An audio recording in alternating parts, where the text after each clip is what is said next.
So, did you know that MIT's Human Dynamics Centre found that conversations outside of formal meetings are the most important factor that contributes to team success? That's why we built WorkTrip, to supercharge team culture and exceptional performance through off-site working design.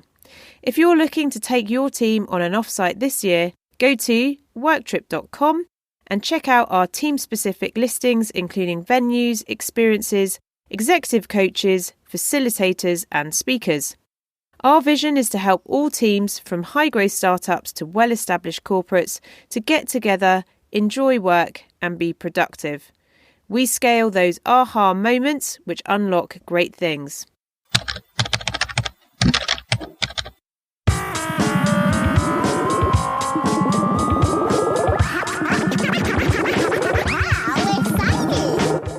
Hello listeners, how is it going? Welcome to the EdTech podcast. Have you managed to prize yourselves away from ChatGPT, or are you still as fascinated as ever? How are you finding our series collaboration with Educate Ventures? Get in touch and let us know. In this episode, we throw back to the earlier days of EdTech and reflect on how EdTech is evolving and who it is serving.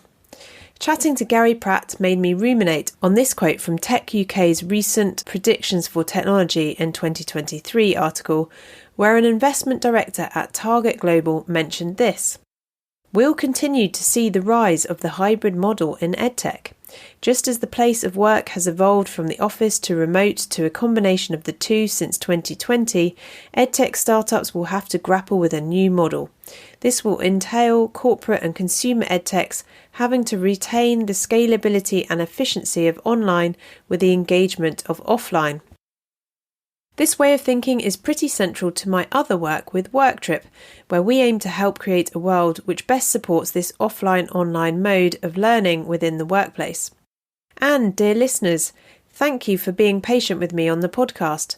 Because of your kind generosity on this front, we now have a platform up and running, 4 angel investors and lots of lovely customer briefs. But fear not, dear listeners, I hear you out there and I hope to bring you lots of lovely content too across 2023. So let's get to this chat with Garry Pratt, and big shout out to any US listeners. You'll be pleased to know Garry has just celebrated his US book launch, so you can now also get your hands on this great read from a fellow Brit. Enjoy!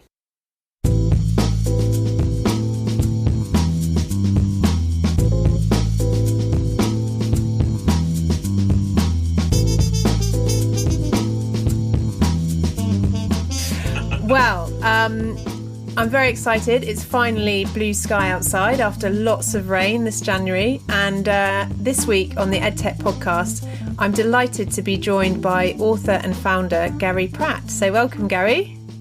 Thanks. I think very pleased to be here.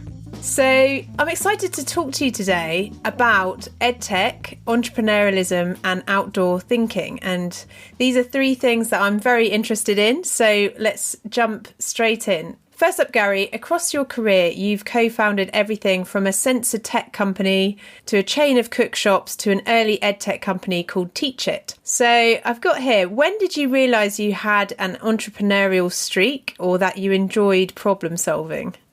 Good question. I'm not sure I ever realised I had an entrepreneurial streak. I think I realised I didn't particularly like working for other people is probably the key thing. So I did have what I term proper jobs in my 20s. And that was exciting. It was in a early sort of pre-dot-com tech in the US and here. So it was all very exciting in the sense of fast growth acquisitions. So the other answer, I guess, is that was very entrepreneurial. So all my jobs have been for very entrepreneurial people. My first proper job from uni was Chris Anderson, now famous for TED, but back then famous for Future Publishing. So yeah, in one sense, was never that good at working for other people. But on the other side, I guess the luck of having worked for very entrepreneurial people and companies, from my days at uni, I guess, straight in. So yeah, maybe a mix of the two of those. Yeah, I love that. I can relate. So thinking about Future Publishing, worked in events, and it wasn't until like 10 years later that I looked back and thought, well, that process is understanding whether there's appetite for a new product, basically making it from scratch, researching a market and those kind of things. So, really, really love that. Digging into your edtech business of 20 years ago, Teach It. Can you tell us a little bit about why you set up Teach It and how you got into that as well? Yes. So I was running a chain of cook shops, as you alluded to then, which I'd set up with an old uni mate as a very, very left field sort of turn out of tech world to, let's set up some shops. And so that was, that was going on. And but at the same time, my wife, Siobhan, was an English teacher. And I guess a perfect storm of us always having tech at home from an early stage because of my background in computing, her starting out teaching and making all of her resources electronically in the days when most teachers still made them by hand, or there was probably even still bander machines in some department offices. So I think that sort of came together it actually came together on the Thai beach. That's a sort of different story, but it's something about being outside and away and thinking differently, I guess, that we literally made a decision just to, let's just publish them on the web and see if any other teachers are doing this. So Teacher was set up with no business plan. But in the very early, this is 1999, so the wild west of the internet. And in retrospect, people didn't, it's well before most people were sharing anything for free on the web.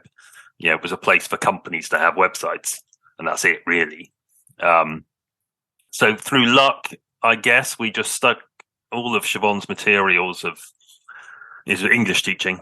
Stuck sort of 400 pages of English materials on the web and said, you can have these, for your English teaching, and got people to register and give us their email addresses. And so we did that, and Siobhan was still teaching, and wind the clock forward about a year.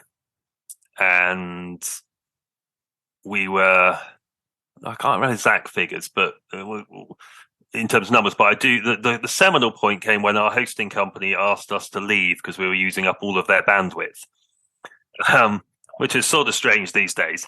But basically, English teachers from around the country were registering, all of them, and getting our stuff. So it still wasn't a business, but it was, I guess, that classic need. We'd proven a need that teachers wanted new ideas of how to teach Macbeth or whatever in the classroom and liked Siobhan's stuff. And a small, merry band of contributors has started saying, yeah, you can have mine too. And Siobhan, probably being an English teacher, edited them all so they all looked beautiful. So that was the bones of Teacher. But then the change came when it was costing us money, basically, to host it, to look after it. So Siobhan had left teaching, but it made no money. So I left the shops, and in another, I guess, more common way now than then, we basically asked the 20-odd thousand sort of registered users what they'd pay for. And they all said, we want to be able to edit them because these are all PDFs. So, Teacher as a business was born by just, making editable versions of teaching resources available. So that was where it came from, and it grew really quickly from there. But I think people often ask, how did you do that? And we used to joke that we didn't spend a penny on marketing. We didn't. But I if I'm being honest, I think that's because 1999, 2000 was a very different place that you could get on the first page of Google. I'm not saying totally easily. You had to be doing something good, but the barrier to entry was much, much lower. So we sort of had a business appear by accident almost. Yeah, I'm just fascinated by this whole your cook shop business and this nascent idea, and also how it relates, and we'll come back to this later, but the kernel of that idea being generated in a different environment. So we'll definitely come back to that. Yes. So just sticking with edtech for a little bit longer, I suppose that was 1999. What evolutions do you think the edtech world has gone through over the past years since that point, and sort of what most excites you these days if you're ever sort of dipping into that space? Yeah, well, I sort of dip in a bit less, but I guess I've been involved in because of Teacher, and then with lots of other sort of brands in that space over that time. Um, it was a rapid time of change in the early 90s, and that's not just in ed tech, I guess, that was just tech. So, we were absolutely at the forefront of Teacher in terms of when interactive whiteboards went into classrooms and the first to make Flash sort of activities for interactive whiteboards. So, in one sense, as an ed tech, any startup, you've got to be always innovating, yes. And I think we were very good at just a mixture of research, feedback, gut is just always changing what we were doing. But I also think that's the nature of, education in one way never changes, does it? But I think, the desire for teachers, especially, to want to be good at what they do, experiment, do things in interesting ways, doesn't go away. So anyone addressing that, I always find exciting. Another one, I was at after we'd sold Teacher, I was at a Publishers Association event giving a speech, and I'm not going to name any names, but it was so this is 2013 maybe, and the person on in front of me was from a big tech, and his presentation was basically content is dead. It's all about the tech, the platform, and my first slide said content is king, and and but I sort of believe that. I think teachers, what I'm drawn to is the role of teachers and good content regardless of the tech. And I always get a bit dismayed where they think that the technology platform is actually the answer. I'm not saying those companies don't make a boatload of money, but I don't really think that's ed tech. It's not actually being educational, and that's sort of my line. The things that interest me when there's some pedagogy, there's something interesting that actually drives education as opposed to just tech. You still active as the chairman of Kindly? Yeah, so I met Garant, the founder of Kindly, through my work at the University of Bath, post sort of selling Teacher, doing some advice, because when it came to it, Teacher was a SaaS business in ed tech, and Kindly is similarly in the nursery space. So we sort of absolutely hit it off, and their ethos and aims to help people in their early years space be better at their job, have a bit of an easier life, and centered on the progress of children, really appealed to me. But back to the point I was making, Teacher, it's also made me reflect that it's a much tougher world to navigate now than it was 20 odd years ago. To get traction and to grow is much tougher. I'm intrigued as well whether when you set out in 1999, albeit perhaps by mistake almost, when you look at that period of time, are you surprised by how far edtech has come, or are you kind of slightly more hungry, wishing that more had been done? What's the kind of what would your interpretation of it be? That's a good question, isn't it? I think I'm a big fan of the slightly more international view, which has definitely come, and Kindly definitely navigates that space where you can draw on a much bigger pool of knowledge, expertise, content. So I think that's a real positive that's happened, and that's not just, again, ed tech. I guess that's just the nature of sort of globalization and things. So that's been a real positive. I still come back to that point about I'd like a better definition of what is education technology, especially when it comes to the world of investment and things like that, because I'm not sure a lot of it is actually educating. So I'm not sure that's changed much in that time. But I think the really interesting, and I've got 3 kids now, they're all going through education or having in it, and I'm a fan of new technologies in the broadest sense. So like in all aspects of our life, the places you can get educated has increased enormously, and that's got to be positive on one front. But Teacher was absolutely founded on the basis that central to education are teachers and educators, and that makes it much more complex for them to navigate, I think. So any edtech that still champions the role of teachers and educators, I think, is a really sweet spot for me.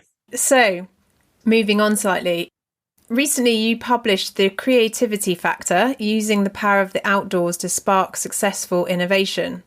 So I've read the book. I've already bought it for 2 other people, so totally sold and really enjoyed it and loved it. So for our listeners who have not yet had that privilege, what's the central argument in this book that you basically put forward? Okay, so the central argument is that to be innovative is to be creative, and creativity is not the preserve of graduates from art school. Creativity is central to increasing innovation, to new ideas. So can't have those without fueling our creative juices. So it doesn't have to be you don't have to be creating art. All successful ventures are founded on having good ideas. Putting aside the whole putting them into action, let's ignore that bit of it. But if you don't have good ideas and you don't manage to generate other ways of seeing the world, you're not going to create real innovation. So if you start with that point and then you start to question how can you generate creativity, and this is exactly what I was doing as I started a PhD and started researching entrepreneurship and creativity, and you soon come to realize, and there's plenty of science around, that most of the ways that we've thought that we should do that are a bit broken. There's a whole section in my book about brainstorming being dead, and it's nothing new that I found out. And some of the research that brainstorming doesn't work goes back 20 or 30 years, but we still lock ourselves in rooms and hope to have blue sky thinking time. So the sort of business practices that apparently center on creativity are all a bit flawed, and that's not knocking all of them. I'm quite a fan of Lego and Lego serious play, but we sort of wheel it out once a year, or some companies do on a workshop. So the next bit is, well, we should continually try to be creative and come up with new ideas. It should be central to work. It's actually, that thinking is work. It's not just having to sit at a computer and be productive. So I started researching that, and then you come to, well, what makes you creative? Well, you've got to get your brain in what's called this default state. That's where ideas emerge and happen, and it's really interesting space. That it doesn't happen by resting and doing nothing. It happens. There's a fantastic research paper called "Inspired by Distraction" by some American academics, and you have to be doing something. And it just happens that walking is there's a shortcut to getting your brain into default mode. Just literally walking gets your brain into default, and you accelerate that if you do that outside in nature, away from the square rooms, boxes of our world, and away from our tech. And plenty of science in the book explains how that happens. And you start to go, well, why is that? And actually, there's some nice deep-rooted evolutionary reasons. We are, cognitively enhanced sort of athletes, really, as human beings that are designed to navigate complex landscapes, hunting, gathering, not getting eaten by beasties or attacked by other people. So the same bit of your brain which is centered on creativity is actually the bit which we use for navigation. So all these bits of research came together, and I had that aha moment. I've always done this. I've always gone out walking when I need to think. So the book is really a call to not book another meeting room at the Oxford or Watford Hilton for your strategy day, but take it outside. And hopefully also a whole load of methodology to help people do that. But if I had one call, it's that. The magic's not going to happen in, sat in another management training session or sitting around a big table with some bits of paper and coloured pens. You still need to do that afterwards. I'm not saying you could, well, I try to take as much work as I can outside, but I'm not saying you can take it all, but I want it to be taken seriously, that it is actually deep work and not bunking off. It's not team building. It's not away days, although I love them too. But there's actually deep work to be done, outside.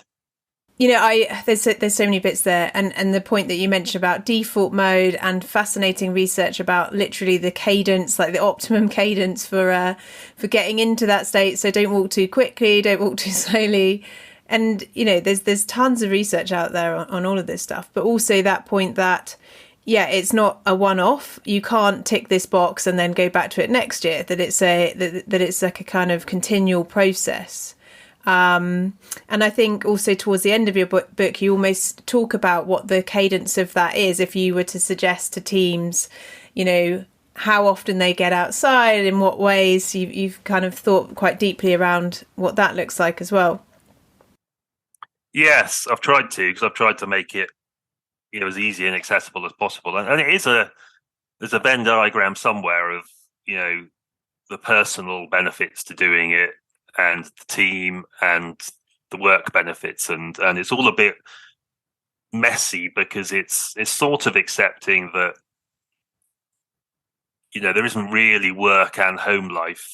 It's all life, and we all try to put up these barriers, and I think that's right, that you don't necessarily sit at your computer on a Sunday and do that stuff, but your brain's still doing stuff, and so once you accept that, there's ways to help organize that and help pick out those ideas, or at least help your thinking be clear. So that's sort of the framework that I tried to come up with, and again, not all my work, but based on some work by Michael Easter and some academics in America on trying to work out your equivalent of your 5 a day, if you like. So my summary of that was this 23-3 rule, which is 20 minutes walking in nature every day, and that's easy for everyone. You do it on your commute. And when I say nature, it doesn't. It just needs to be outdoors somewhere. You don't have to go to the deepest wilds.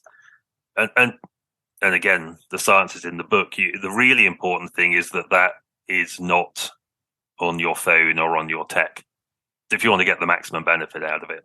So that's easy. 20 minutes a day, and we can do that. Whether we've got a dog, we're walking to work, we extend our lunch break to get a sandwich from a further shop, and there's some real benefits to that. The 3 is a 3-hour walk or being in nature every 2 weeks, and that's, I think, important. As something I run an outdoor group, a networking group, which we've been running for 2 years, and it's based on that very thing, that every Friday morning, every other week, there's a walk. And I think if you asked everyone in that group, the sort of walking, talking that you get and benefits you get, and some people talk about it really simply, that the work they do on a Friday afternoon is the best work they do all week. I don't tend to work on a Friday afternoon after I've done it, but but I think that's powerful. And then the one I think makes a real difference, and where the science properly stacks up, is the 3 days a quarter. There's some great science in the book, and you've read it, and one by Ruth Ashley, another American academic, about the huge benefits that come on day 3 of being outside somewhere. So this is the sort of, I guess, the equivalent of the company retreat, of the strategy away time, or what you would have used for team building, and there's team building built into being as a group outside somewhere doing something. So that's the one I want people to really do, but I understand there's steps in between. And I think if people viewed the 3 hours every couple of weeks as, once a month, company get together on a strategy day as well, I think that would work. I think it's, 5 a day isn't that you have to eat those 5 every day. It's, it's the principle of building up and eating more. And I think that's the same. If you accept there's some real benefit to doing it, then try and build it into some pattern, as opposed to, it's a bit like medicine, isn't it? It's much better to prevent yourself getting ill. And I think the same's right for your brain. If you practice things well, you won't get ill, or you won't not have ideas, and your brain won't get muddled. I love so much there. I mean, I listened to another podcast which I really love called Eat, Sleep, Work, Repeat. I don't know if you ever listened to that. And Bruce Daisley there was talking to Jeremy Utley from the D School at Stanford, and he talks again. So we're obsessed with productivity, and we're obsessed with like the idea that's going to unlock the next business revenue stream, or a shift in edtech or whatever it is. But actually, it's not about having the best idea. It's about generating a number of ideas, and from that number of ideas, you'll get to your quality idea. Yeah, so was that on his book Idea Flow? I think that's what it's called. Yeah, he's got a new book out called Idea Flow, which is it's not specifically about the outdoors, but absolutely just about find ways to generate lots of ideas. That you've got to have mechanisms to put them through the ringer. Well, and what I love about what you've said before is that in this time of economic concern and companies thinking about their cost base, I think you said before that going outside is like a very cost-effective way of generating innovation, of coming up with new ideas, of unlocking problems. And I just think that's really powerful. Like you said, it doesn't... Everyone can access that in some shape or form. So I think it's very interesting. Yeah, and I can, as a practitioner, as opposed to, I guess, the author, testimonials are always best, aren't they? I'm not going to read you testimonials, but everyone I've ever properly done this with does it again. And my best customer, who was also my first proper paying customer for this, specifically this work, it's now absolutely embedded as the way they do this type of thinking and work together. So we're constantly booking the next trip, and they still get to do fun stuff like change where that is and the exact format, time of year. But yes, Ed, who's the CEO of that, as a young tech company, fast growing and having to innovate, absolutely talks about return on investment, and he's got no doubt that this delivers absolutely on return on investment better than most other things they do. And I think to sort of tease out that point a bit more, I've put here, this is something I'm a bit obsessed about. So I think when I think about the podcast and starting 7 years ago, and this is a sort of sector analogy with edtech, but probably parallels could be drawn to other sectors, because actually it's about the effect of the internet and how the internet has matured and our understanding of where the limits of that is, or where those limits lie. So I put here, previously I think the edtech world has been culpable of talking about technology as if it existed separately to organisational culture and people. And one of the moments I love in the book is when you talk about combining the duality of our traditional work practices with all of their productivity benefits and our innate sense of adventurousness in order to unlock the creativity lurking within all of us. And so this makes me think about, when you come up with the idea for this new business when you're on holiday or out of your normal environment. And so I'm really interested to know from you whether you think there's sort of an acceptance culturally within organisations that this playfulness, this creativity, this allowing space for new ideas in different ways, whether that is becoming more accepted. And I suppose for the listeners of this podcast, that might be people like learning and development specialists within organisations, or how that's evolved, I suppose.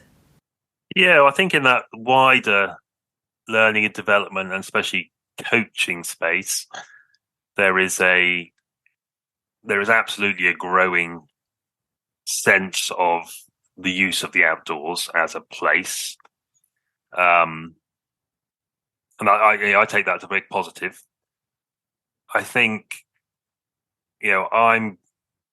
my bit of that is actually making it, of all the lovely benefits, also making it a useful place to do stuff. And I think that's less accepted. So I think there's quite a lot of movement that for health, well-being, employee well-being, all of that, I think that's growing quite rapidly.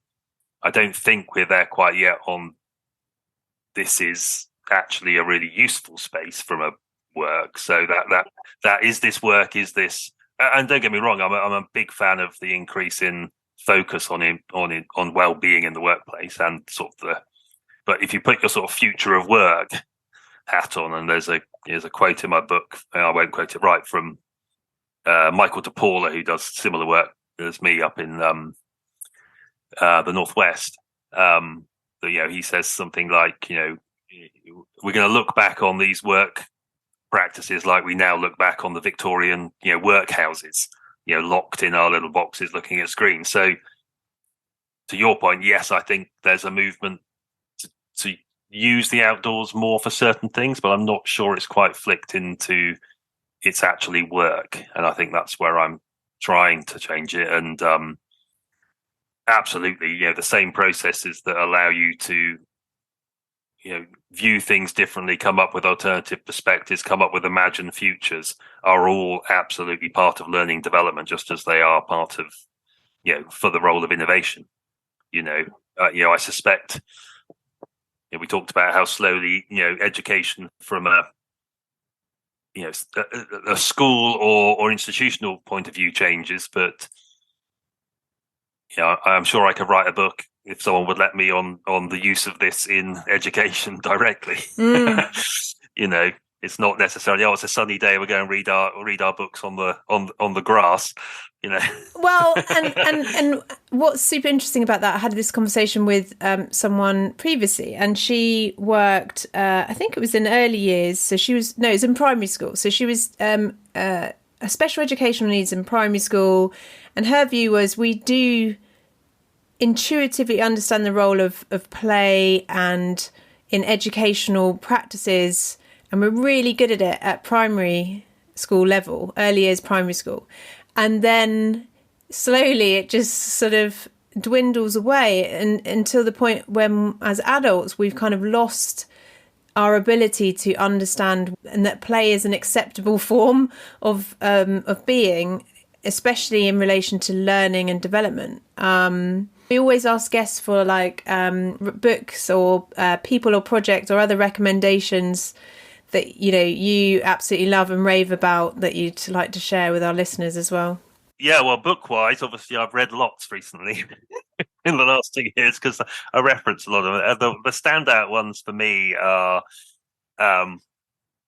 this one, which is called The Adventure Revolution by Belinda Kirk. So Belinda is a proper explorer herself and runs a thing called Explorers Connect. It's a sort of place that someone will put a call out saying team members wanted to walk across Patagonia in the middle of the winter or whatever, so it's that. But actually her call is it's very related to my book in terms of how adventure is hardwired into us as something that we want to do, a bit like play, and we sort of lose our adventurous side.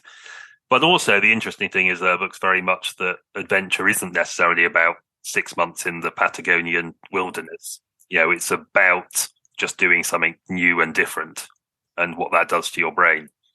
And that resonated a lot because even when I take walks, I do quite a lot of work in Morocco. I love Morocco, but actually just the fact of being in a slightly different culture changes the way people think and behave, and so it's sort of related to that. It's just, so it's not necessarily has to be super adventurous. So that one's resonated really well with me. My other favorite one is called The Philosophy of Walking, which is I reference a few times in the book, by Frederick Gross. So that just, that's a sort of backbone of my book is, that great thinkers throughout history have absolutely known and used this. What I do. It's not, as you said, it's sort of nothing new.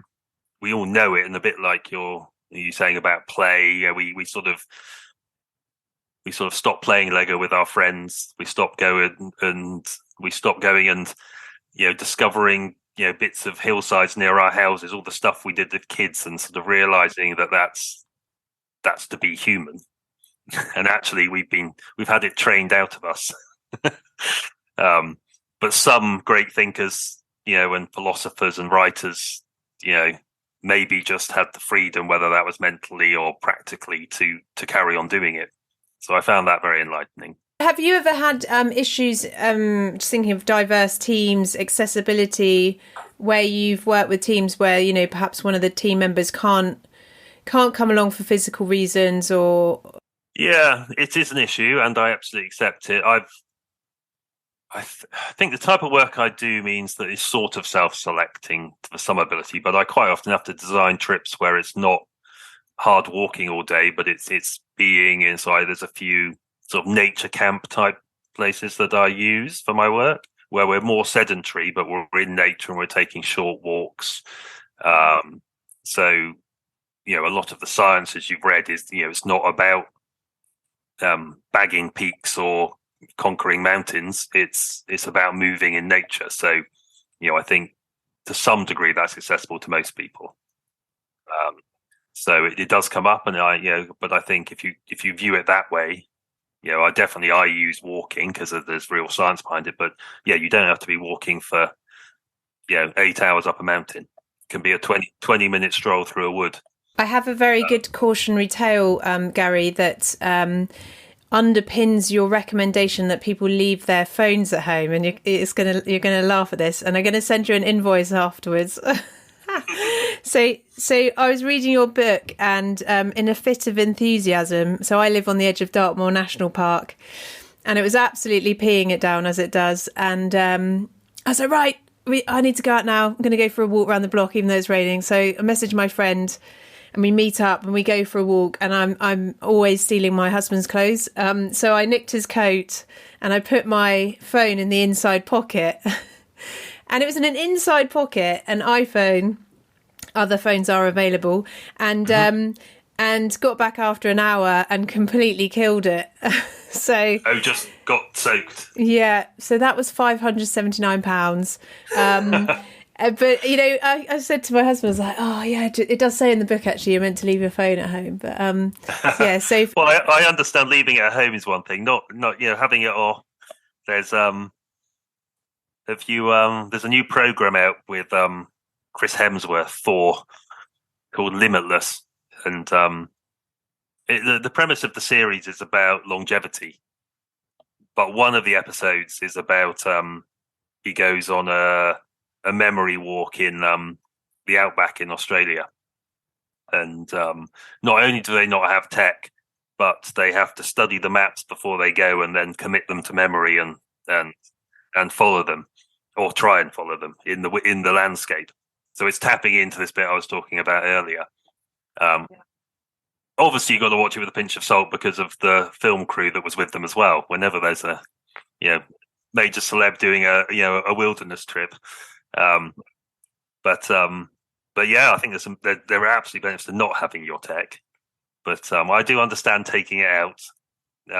You probably didn't need it. You probably didn't need it to walk around the block, though, did you? Or in your local area? Weirdly as well, yeah, I quite often take my phone because whilst I'm walking I get a ton of these ideas, and I want to use my notes app to jot everything down, or kind of I sort of use it to document them, and people will come up and think, oh, I need to connect with them, and so maybe you're not getting uncovering those deep-seated things, but it all, even at a surface level, it just generates so much going on that I love to kind of capture that straight away. Yeah, and there's no hard and fast rules. There's degrees to everything, isn't there? There's definitely benefits to not having it at all. But if not, as long as it's not blipping away, beeping every time you've got a message. I don't think I've had notifications on for several years, so not a fan. And if people want to find your book, so it's called The Creativity Factor. I'm guessing available in all good bookshops. Yeah, pretty much everywhere, online and physically, and in audio and Kindle. Not read by me, but I've been told that Nathaniel, who read it, has a very soothing voice. Okay, well, I look forward to listening to that. And Garry, how about if people want to follow you online? Do you have? Are you a Twitter fan? Are you on LinkedIn? What's the best way there?